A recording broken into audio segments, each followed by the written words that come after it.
Advance cost accounting M.Com semester 3 या विषयातील inflation accounting या टॉपिकमधला प्रॉब्लेमचा आपण अभ्यास करणार आहोत. इन्फ्लेशन अकाउंटिंग या टॉपिकमधला पुढचा प्रॉब्लेम आपण आता पाहणार आहोत. From the information given below ascertain the cost of sale and closing inventory under current purchasing power method if the organisation follows. First is first in first out system म्हणजे FIFO FIFO method and second last in first out LIFO method LIFO LIFO system. हे दोन सिस्टीमनुसार आपल्याला problem हा सोडवायचा आहे. त्याच्यामध्ये आपल्याला information दिलेली आहे, हिस्टॉरिकल कॉस्ट आणि जनरल प्राइस इंडेक्स दिलेले आहेत. पाहूया ही अमाऊंट काय आहे ती. Inventory on 1 January historical cost is 40,000 and general price index ₹100. Purchases during the year historical cost 3,10,000 and general price index 140 average for the year. And inventory on 31st December historical cost ₹50,000 and general price index 125. आता या प्रॉब्लेममध्ये आपल्याला काय करायचं आहे, information दिल्याप्रमाणे आपल्याला FIFO method आणि लिफो मेथड FIFO मेथड आणि LIFO मेथडनुसार हा प्रॉब्लेम आपल्याला सॉल्व करायचा आहे. त्यासाठी आपल्याला कॉस्ट ऑफ सेलची अमाऊंट काढायची आहे, थोडंसं कॅल्क्युलेशन आहे ते करायचं आहे. आणि सगळ्यात महत्त्वाचं म्हणजे हिस्टॉरिकल कॉस्ट म्हणजे जी ओरिजिनल कॉस्ट दिलेली आहे ती कॉस्ट आणि जनरल प्राइस इंडेक्स. याचा अर्थ असा होतो की जनरल प्राइस इंडेक्समुळे डॉलरच्या किमतीमध्ये आणि त्याची जी पॉवर आहे त्याच्यामध्ये बदल घडवून आणले जाऊ शकतात आणि वस्तू आणि सेवांच्या किमतीमध्ये सामान्य पातळी त्याच्यामुळे बदल घडवून आणले जातात. Measure of the change in the general level price of goods and services the general index the change in the purchasing power of the dollar. असा हा अर्थ होतो जनरल प्राइस इंडेक्समुळे.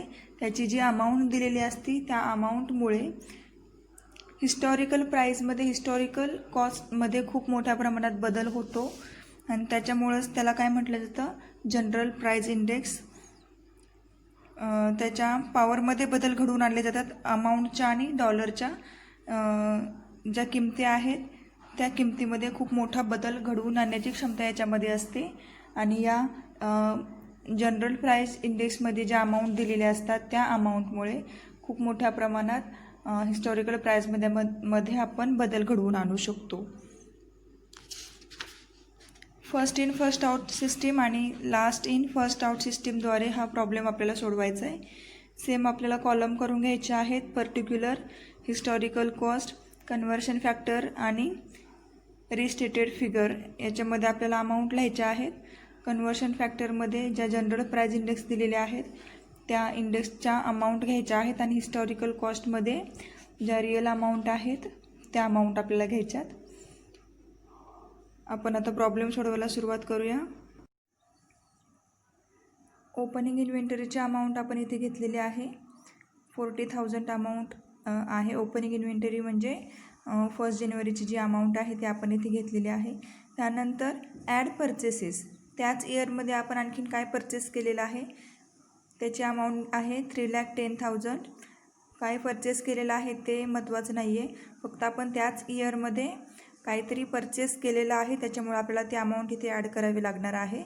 3,10,000 ही अमाऊंट आहे आणि त्याची टोटल आलेली आहे 3,50,000. त्यानंतर आपल्याला क्लोजिंग इन्व्हेंटरी याच्यातून लेस करायची आहे. क्लोजिंग इन्व्हेंटरी किती आहे, 31 डिसेंबरची ही अमाऊंट आहे 50,000. ते आपण इथे क्लोज करणार आहोत आणि ती 3,50,000 मायनस 50,000 इज इक्वल टू 3,00,000. म्हणजे आपल्याला कॉस्ट ऑफ सेलची अमाऊंट मिळालेली आहे 3,00,000 रुपये. ही आपली कॉस्ट ऑफ सेलची अमाऊंट आहे जी आपल्याला प्रॉब्लेममध्ये खूप महत्त्वाची आहे आणि ही अमाऊंट आपल्याला घ्यायची आहे. आता आपण प्रॉब्लेमचे स्टेटमेंट तयार करूया. अशा प्रकारे इथे मी बनवलेलं आहे. असे कॉलम करून घ्यायचे आहेत. Historical cost rupees, conversion factor, restated figure rupees. असे हे 3 कॉलम करायचे आहेत. तिथे पर्टिक्युलरचा हा कॉलम असणार आहे. आपण सुरुवातीला अंडर फिफो मेथडने हा प्रॉब्लेम सोडवणार आहोत, कारण आपल्याला रिक्वायरमेंट आहेत first in first out method and last in first out method, या दोन्ही पद्धतीने हा प्रॉब्लेम सोडवायचा आहे. अंडर फिफो मेथडनुसार आपण करूया. फर्स्ट आहे cost on sale taken from opening inventory. आपली ही अमाऊंट आहे, ओपनिंग इन्व्हेंटरीची अमाऊंट आपण इथे घेणार आहोत. आणि त्यानंतर आपल्याला काय करायचं आहे, closing inventory divided by opening inventory, त्या पद्धतीने आपण इथे करणार आहोत. आणि असं गुणाकार केल्यानंतर आपल्याला ही अमाऊंट मिळते. रिस्टेटेड फिगर 40,000 गुणिले 125/100 हा गुणाकार करायचा आहे आणि आपल्याला 50,000 ही अमाऊंट या ठिकाणी मिळते. त्यानंतर taken from purchase 2,60,000 he amount आलेली आहे. ती कशी आलेली आहे, ती अमाऊंट आपण या ठिकाणी purchase during the year minus inventory on 31 December केल्यानंतर आपल्याला ही अमाऊंट मिळते. आणि या अमाऊंटमध्ये आपण काय करणार आहोत, कन्वर्शन फॅक्टर आहे 125/100 आणि आपल्याला आन्सर मिळालेला आहे 2,32,143. ही अमाऊंट पण आपली सेम त्याच पद्धतीने आलेली आहे. 2,60,000 गुणिले 125/50. त्यानंतर ह्या दोन्हीची आपण अमाऊंटची टोटल केलेली आहे आणि आपल्याला ही अमाऊंट मिळाली आहे. अशा प्रकारे इथे पण आपल्याला ही अमाऊंट मिळाली आहे. आता आपल्याला याच्यातून क्लोजिंग इन्व्हेंटरी करायची आहे less. Closing inventory left out the purchase किती आहे आपली क्लोजिंग इन्व्हेंटरी, 50,000 रुपये आहे. आणि इथे पण आपल्याला सेम त्याच पद्धतीने कन्वर्शन फॅक्टरमध्ये 125/140, कारण आपली क्लोजिंग इन्व्हेंटरीची आहे, आपले परचेस ड्युरिंगचे आहे 140 आणि क्लोजिंग इन्व्हेंटरीची अमाऊंट आहे, जनरल प्राईज आहे 125. या ठिकाणी आपल्याला गुणाकार करायचा आहे. अशाच पद्धतीने इथे गुणाकार करून आपल्याला ही अमाऊंट मिळालेली आहे. ही अमाऊंट आपल्याला मिळालेली आहे फिफो मेथडनुसार. आता आपण LIFO सिस्टीमनुसार प्रॉब्लेम सोडवूया. अंडर LIFO सिस्टीम सेम त्याच पद्धतीने सोडवायचा आहे. सुरुवातीला कॉस्ट ऑफ सेल, परचेस आणि क्लोजिंग इन्व्हेंटरी, आणि त्यानंतर आपल्याला कॉस्ट ऑफ परचेस काढायचे आहे, आउट ऑफ परचेसची अमाऊंट काढायची आहे. कॉस्ट ऑफ सेलमध्ये taken from purchases 3 lakh rupees. त्यानंतर 125/100 सेम त्याच पद्धतीने गुणाकार करून इथे 2,67,857 ही अमाऊंट मिळाली आहे. क्लोजिंग इन्व्हेंटरी किती आहे आपली, out of the purchase inventory 40,000, opening inventory आणि 125/100 त्याच पद्धतीने आहोत आपण खाली. आणि अशा प्रकारे गुणाकार करून आपल्याला इथे ही अमाऊंट मिळाली 50,000. आउट ऑफ परचेसची अमाऊंट आहे 10,000. ती कशी आहे, 50,000 वजा 40,000 बरोबर 10,000 आणि कन्वर्शन फॅक्टर 125/140 बरोबर 8,929 ही अमाऊंट आपल्याला इथे मिळालेली आहे. आणि या दोन्हीची टोटल आपण इथे केलेली आहे आणि या ठिकाणी आपला हा प्रॉब्लेम संपलेला आहे. एवढंच करायचं आहे. या प्रॉब्लेममध्ये आपल्याला ज्या सांगितलेली आहे, आपल्याला काय सांगितलेले आहे, फिफो मेथड आणि लिफो मेथडनुसार फक्त आपल्याला अमाऊंट काढायच्या आहेत. तेवढ्या अमाऊंट आपण काढलेल्या आहेत.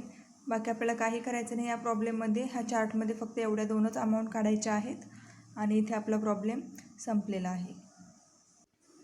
ओव्हरऑल हा प्रॉब्लेम असा असणार आहे आपला. छोटासा प्रॉब्लेम आहे.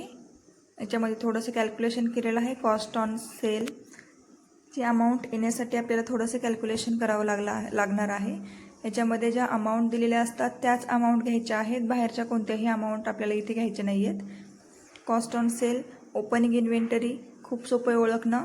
ओपनिंग इन्व्हेंटरी आपल्याला 1 जानेवारीच्या वेळेस 1 जानेवारी असा उल्लेख केलेला आहे तिथे, आणि क्लोजिंग इन्व्हेंटरीला 31 डिसेंबरचा उल्लेख केलेला आहे. आणि परचेसिंग ड्युरिंग द इयर म्हणजे परचेस केलेलं आहे चालू वर्षामध्ये. जी ओपनिंग इन्व्हेंटरीचं इयर आहे, मंथ आहे, त्याच मंथमध्ये ही अमाऊंट येते परचेसिंग ड्युरिंग द इयरची. आणि त्यानंतर आपण ॲड आणि लेस करून जे ओपनिंग इन्व्हेंटरीमध्ये आपण purchases during the year add केल्यानंतर जी अमाऊंट येते त्या अमाऊंटमधून आपण क्लोजिंग इन्व्हेंटरीची अमाऊंट लेस करतो आणि आलेल्या अमाऊंटला कॉस्ट ऑफ सेल असं हेडिंग दिलेलं आहे. आणि कॉस्ट ऑफ सेल ही अमाऊंट आपण एवढ्यासाठीच काढलेली आहे कारण की आपल्याला LIFO last in first out system ज्या पद्धतीने जो हा प्रॉब्लेम सोडवायला सांगितलेला आहे, सेकंड रिक्वायरमेंट आहे प्रॉब्लेमची LIFO मेथड LIFO, त्या पद्धतीने प्रॉब्लेम सोडवण्यासाठी आपल्याला कॉस्ट ऑफ सेलची ही अमाऊंट आवश्यक आहे. FIFO मेथडमध्ये ह्या अमाऊंटची काही गरज नव्हती आपल्याला, फक्त सेकंड रिक्वायरमेंट कंप्लीट करण्यासाठी कॉस्ट ऑफ सेलची अमाऊंट काढणं गरजेचं होतं. म्हणून ही अमाऊंट आपण हे काढण्यासाठी एवढं कॅल्क्युलेशन केलेलं आहे. या प्रॉब्लेममध्ये आपल्याला अशा प्रकारे कॉलम करून घ्यायचे आहेत. Historical cost is very important column. त्यानंतर कन्वर्शन फॅक्टर, जे अमाऊंट आपल्याला कन्वर्ट करायचे आहे त्याच्यामुळे हा कॉलम तयार करायचा आहे. आणि रिस्टेट फिगर, कन्वर्शन केल्यानंतर जे अमाऊंट येणार आहे रिस्टेट फिगर ते आपल्याला त्या कॉलममध्ये मेन्शन करायचे आहे. आणि ज्या पद्धतीने सांगितलेलं आहे त्याच पद्धतीने आपल्याला सगळ्या अमाऊंट त्या कॉलममध्ये मेन्शन करायच्या आहेत. दोन्हीही मेथडनुसार आपण केलेल्या आहेत, कॉलममध्ये अमाऊंट मेन्शन केलेले आहेत.